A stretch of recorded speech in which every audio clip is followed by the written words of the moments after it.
today's videos guys, gagawa tayo ng banana chocolate cakes. Una ko ngang prepare ay yung mga ingredients niya. Pinagsama-sama ko siya sa isang bowl para maghalo-halo sila lahat at mag-mix together para ganito na ang kinalabasan.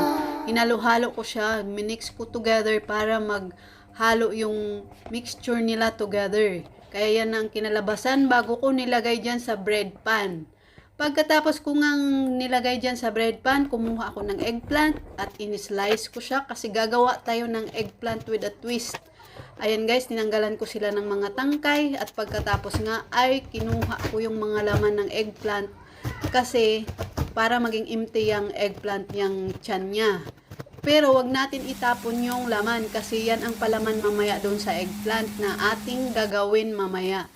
Ayan na nga ang kinalabasan ng cake na ginawa ko guys. Lutong-luto na siya, pwede na kainin.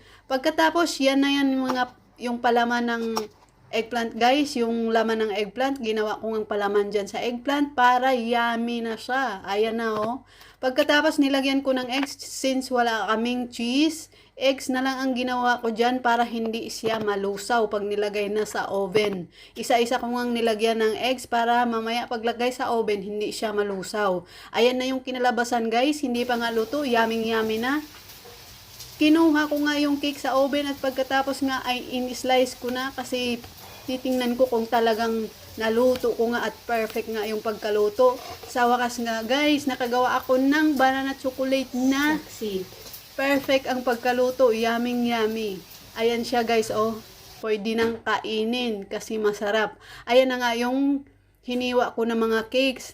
At ito na nga ang kinalabasan ng eggplant na ginawa natin guys. Ayan oh, lutong-luto na at pwede nang kainin. Pagkatapos nga ay kumain na nga ako since wala kaming rice.